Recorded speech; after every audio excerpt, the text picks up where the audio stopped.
Bismillahirrahmanirrahim. Assalamualaikum warahmatullahi wabarakatuh.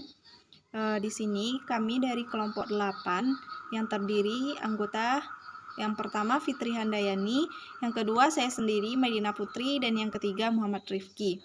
Pada kali ini kami akan membahas makalah tentang dinasti Islam pada masa pemerintahan Daulah Abbasiyah, di mana dinasti-dinasti pada masa pemerintahan Abbasiyah yang kita pelajari kali ini ada 3. Yang pertama dinasti Aghlabiyah, yang kedua dinasti Fatimiyah, dan yang ketiga dinasti Ayyubiyah. Baiklah, di sini saya akan membahas poin 1 sampai 4. Di mana poin 1 sampai 4 itu terdapat sejarah berdirinya dinasti Aghlabiyah dan sampai sejarah berdirinya dinasti Fatimiyah. Baiklah, untuk poin yang pertama yaitu latar belakang berdirinya dinasti Aghlabiyah. Dinasti Aghlabiyah ini berdiri di Aljazair dan Sicilia tahun 184 sampai 296 Hijriah atau 800 sampai 909 Masehi. Dinasti ini didirikan oleh Ibrahim ibnu al-Aghlab yang diberi hak otonomi oleh Khalifah Harun ar-Rasyid atas wilayah yang sekarang ini disebut Tunisia. Khalifah Harun ar-Rasyid merasa terancam dengan berdirinya dinasti Idrisiyah dan meluasnya kekuasaan Rustamiyah yang menganut paham Khawarij. Untuk mencegah agar tidak meluas ke timur, Khalifah mengirim Sulaiman ibnu Jarir untuk menjadi mata-mata dan berpura-pura menentang Daulah Abbasiyah. Bersamaan dengan itu, Ar-Rasyid juga menyerahkan kawasan Tunisia kepada Ibrahim ibnu al-Aghlab sebagai daerah otonomi dengan kewajiban membayar upeti sebanyak 40.000 dinar setiap tahunnya, sebagai bukti kesetiaannya kepada Khalifah al-Abbasiyah di Baghdad. Jarak geografis antara wilayah Afrika Utara ini dengan Baghdad sangat jauh, sehingga daerah tersebut tidak dapat mendapat kontrol yang efektif dari pemerintahan pusat. Karena itu, Ibrahim ibnu al-Aghlab yang mahir dalam administrasi pemerintahan ini dapat menguatkan kekuasaannya dan melepaskan diri dari kekuasaan Daulah Abbasiyah. Dia mendirikan dinasti sendiri yang dikenal dengan dinasti Aghlabiyah yang menguasai daerah Tunisia dan Aljazair. Dinasti Aghlabiyah ini kemudian meluaskan pengaruhnya ke pulau-pulau di Laut Tengah, seperti Pulau Sicilia yang direbut dari Kerajaan Bizantium pada tahun 217 Hijriah. Di masa pemerintahan Sultan Ziyadatullah I, Pulau Sicilia yang terletak di Laut Tengah itu dijadikan untuk penyerangan daratan-daratan Eropa yang Kristen. Kontribusi yang terpenting dalam ekspedisi tersebut adalah menyebarkan peradaban Islam hingga ke Eropa. Poin yang kedua yaitu sistem pemerintahan dan paham keagamaan dinasti Aghlabiyah. Pemimpin dinasti Aghlabiyah ini disebut dengan nama Sultan karena gelar khalifah dipegang oleh pemerintahan Abbasiyah yang berpusat di Baghdad. Sultan-Sultan Aghlabiyah telah menciptakan mata uang sendiri dan menyebutkan nama-nama mereka sejajar dengan Khalifah Abbasiyah.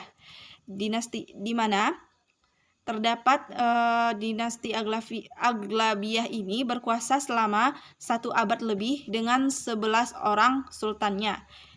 Yang pertama Ibrahim ibnu al-Aghlab, yang kedua Abdullah ibnu Ibrahim, yang ketiga Ziyadatullah ibnu Ibrahim, yang keempat Abu al-Iqbal ibnu Ibrahim, yang kelima Abu al-Abbas Muhammad, yang keenam Abu Ibrahim Ahmad, yang ketujuh Ziyadatullah II, yang ke-8 Abu al-Ghanarik Muhammad II ibnu Ahmad, yang ke-9 Ibrahim II bin Ahmad, yang ke-10 Abu al-Abbas Abdullah yang kedua, yang 11 Abu Mudar Ziyadullah yang ketiga.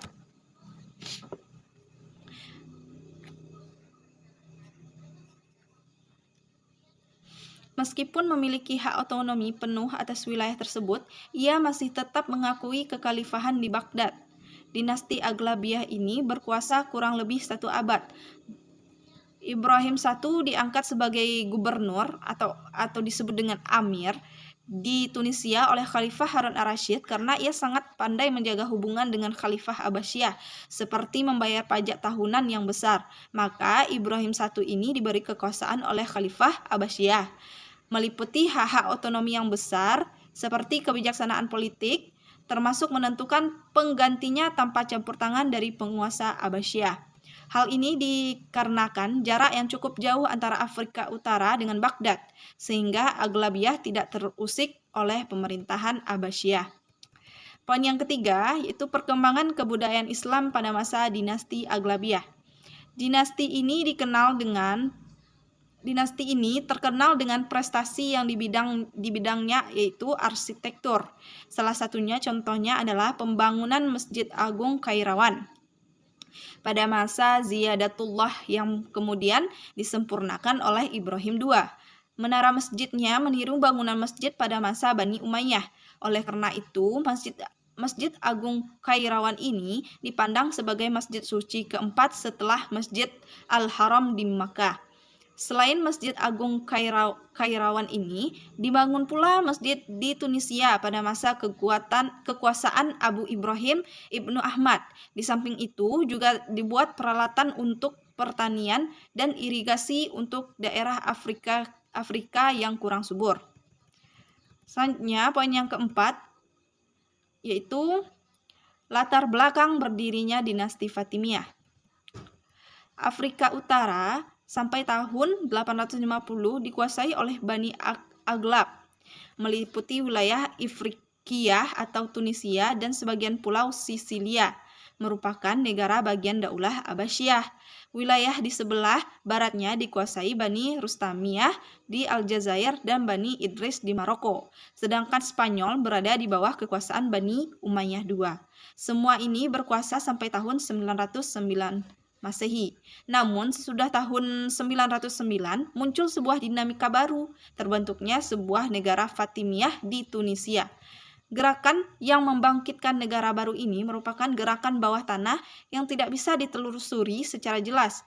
Gerakan ini merupakan cabang dari Syiah Ismailiyah yang menguasai enam imam pertama Syiah Imamiyah, namun berselisih mengenai imam yang ketujuh.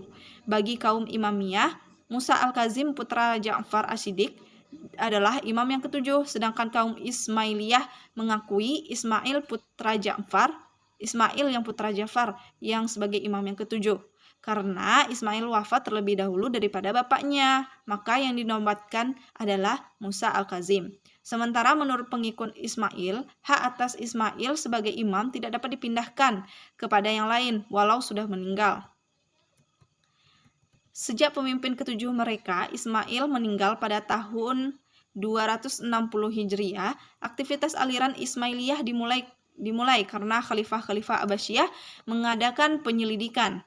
Golongan yang setia kepada Ismail bin Ja'far harus meninggalkan Salmiyah, kota kecil di kota Hamah, daerah Syria, menuju ke Afrika Utara. Abu Abdullah, seorang penganjur gerakan ini, muncul pada akhir abad 9 di antara suku Barbar utama di Tunisia sekitar tahun 893 Masehi. Menjelang tahun 909, ia sudah banyak dukungan sehingga mampu mengusir dinasti Aghlabi dari ibu kota mereka dan menjadi penguasa.